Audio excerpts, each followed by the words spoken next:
जर बघितला आज कांद्याची जर ग्रोथ बघितली एकदम उत्कृष्ट दर्जेदार पूर्ण जर प्लॉट बघितला असा पूर्ण गोट जर बघितला सारा एकसारखा तर वाढ म्हणजे वरम्यावरचा कांदा पण आणि खाली गोटातला कांदा पण एकसारखा एक सारखी वाढ दिसते बरोबर. हो आहे आणि हिरवेपणा जर म्हणतो आपण काळोखी वगैरे अगदी शेंड्यापर्यंत काळोखी त्याला आहे ना बरोबर.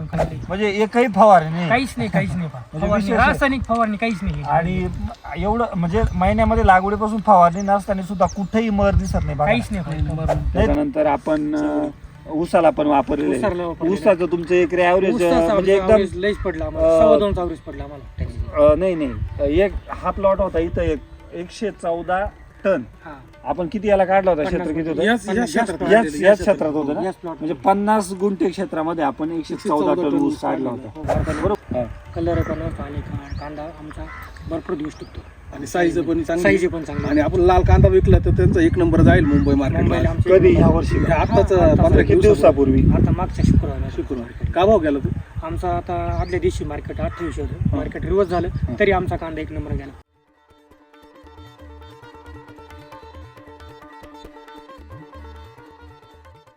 सर नमस्कार. नमस्कार. तुमचं इथलं नाव आणि पत्ता सांगा. माझं नाव राजेंद्र पांढरा वागचौरे, राहणार पाणी तालुका अकोला, जिल्हा आहे.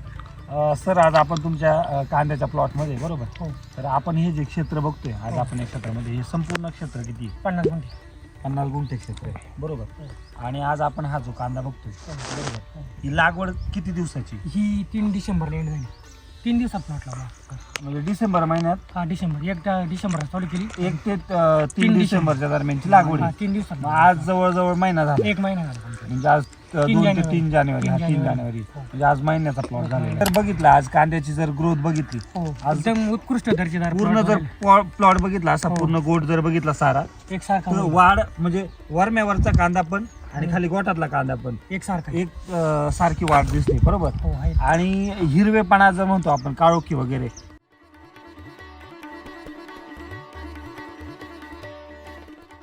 अगदी शेंड्यापर्यंत काळोखी त्याला हा आहे ना बरोबर. किती वर्षाचा अनुभव आहे कांदे पिकाचा? 4 ते 5 वर्षात आपण हे कृषी धन वापरतो आपण. 4-5 वर्षापासून. हो. या वर्षी कसं नियोजन केलं? या वर्षी या प्लॉटला आम्ही 12 बॅगा कृषी धानच्या, हा 5 बॅगा ग्रीन भूमीच्या, हा यान बुस्टरच्या 3 बॅगा असा डोस दिला असं होता. डोस भरलेले आहे. कधी लागवडीच्या वेळेस? लागवडीच्या वेळेस 1 महिन्यामध्ये फवारण्या किती झाल्या? 1 महिन्यामध्ये एकही फवारणी नाही सर. अजून एकही नाही नाही मारलेलीच नाही, फक्त नाशक मारलेली आज मारलेली. म्हणजे एकही फवारणी नाही. काहीच नाही म्हणजे फवारणी, विशेष आहे. रासायनिक फवारणी काहीच नाही. आणि एवढं म्हणजे महिन्यामध्ये लागवडीपासून फवारणी नसताना सुद्धा कुठेही मर दिसत नाही बघा. काहीच नाही. नाही तुमचा दांड आणि खालून फुटवे बघा ना. हो. हा? आजच 5 ते 6 2 3 4 5 6 सहा म्हणजे सरासरी 5-6 फुटवे कांद्याला आहे आणि त्याची मान आखूड असून दांड वाढलेला आहे दांड वाढलेला आहे बरोबर. तर मला या 4 वर्षातला काय अनुभव आहे? कांद्याला कलर पण असतो. हा. कोणी बेसिक डोस टाकतो ना हा. ऑर्गॅनिक हा.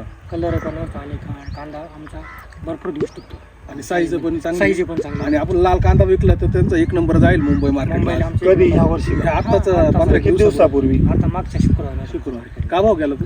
आमचा आता आदल्या दिवशी मार्केट 2800 होतं. मार्केट रिवर्स झालं तरी आमचा कांदा 1 नंबर गेला. इथून पुढे त्यांना चांगले ॲव्हरेज घ्यायचं असेल कांदा जास्त दिवस टिकवायचा असेल तर तुमच्या अनुभवातून काय केलं पाहिजे अशा शेतकऱ्यांनी? आम्ही असं सांगू इच्छितो का शेतकऱ्यांना कोणी रासायनिक ऐवजी ऑर्गॅनिक शेतीकडे थोडं वळलं पाहिजे. म्हणजे एसबीटीचे पूर्ण खत SBT खतं वापरलेले पाहिजे आणि म्हणजे रासायनिक सुद्धा त्याच्यात 20% घेतली पाहिजे.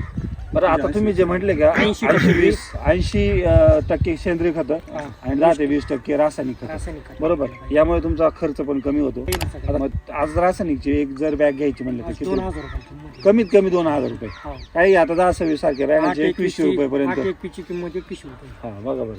मग मला सांगा तुम्ही 50 गुंठ्याला बॅगा किती टाकणार एक अंदाजे? एका तर आपल्या तर 3 बॅगा टाकू शकतो. 3 बॅगा म्हणजे 3 बॅग किती झाले या? मग ते 6000 तेच झालं. 6000. 6000चं इकडे किती बॅग येणार तुम्हाला? 12-13 बॅगा येतील. मग ते जर तुम्ही 13 बॅग टाकल्या याला तर त्याला खताची मात्रा पण जास्त जाते ताकद पण जास्त आणि ताकद जास्त भेटते. हो. त्यानंतर रासायनिक पेक्षा तुलनेत आपलं खत लवकर विरघळतं. हो. ते लवकर पिकाला लागू होतं बरोबर. आणि दीर्घकाळ म्हणजे स्लो रिलीजिंग असल्यामुळे जसं पिकाला कालावधी पाहिजे जास्त भेटते. त्या पद्धतीनं ते पिकाला अवेलेबल होतं. ज्या शेतकऱ्यांना या तुमचा अनुभव बघून या तुमचा कांद्याचा प्लॉट बघून वापरायची इच्छा असेल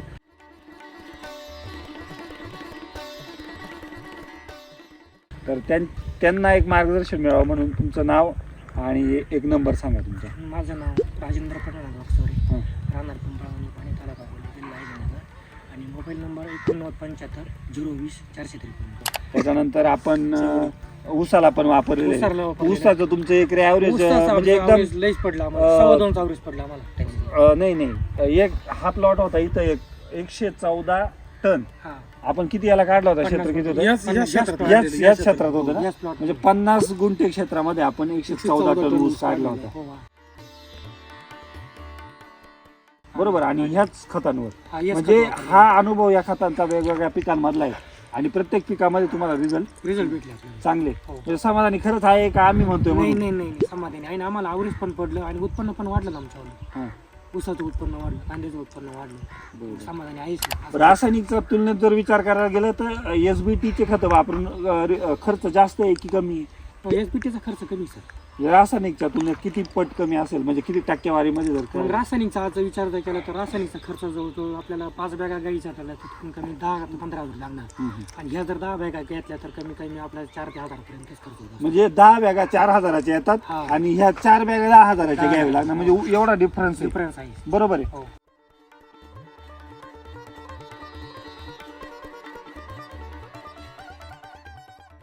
आणि रासायनिक खतं पिकाला म्हणजे आपटेक होत नाही, जमिनीत पडून जातात, त्यामुळे जमिनीची पुढं जर जी आपण म्हणतो, ग्रोथ बिघडते. जमिनीची सुपीकता हळूहळू नष्ट होत जाते. तो एक दुसरा दुष्परिणाम आहे. म्हणजे आवर्जून ह्या व्हिडिओच्या माध्यमातून असं सांगावं असं वाटतं संपूर्ण महाराष्ट्रातील कांदा उत्पादक जे शेतकरी असतील त्यांना, तर तुमचे 10 गुंठे 20 गुंठे किंवा 5 गुंठे असे थोड्या का होईना क्षेत्रावर तुम्ही एकदा SBTचे उत्पादनं वापरून बघा. नक्कीच तुम्हाला सरांसारखा, म्हणजे आज सर 4-5 वर्षापासून SBT सोबत आहेत, तर नक्की 100% तुम्हाला म्हणजे काहीतरी वेगळा अनुभव आल्याशिवाय तुम्हाला राहणार नाही. आणि त्या माध्यमातून पुढच्या वर्षी नक्कीच तुम्हाला पूर्ण शेती तुम्ही या पद्धतीने सेंद्रिय खतांवर तुम्ही करू शकता. हा तुमचा स्वतःचा अनुभव डेव्हलप होणार. हो, बरोबर आहे. खूप छान माहिती दिली सर, धन्यवाद. नाही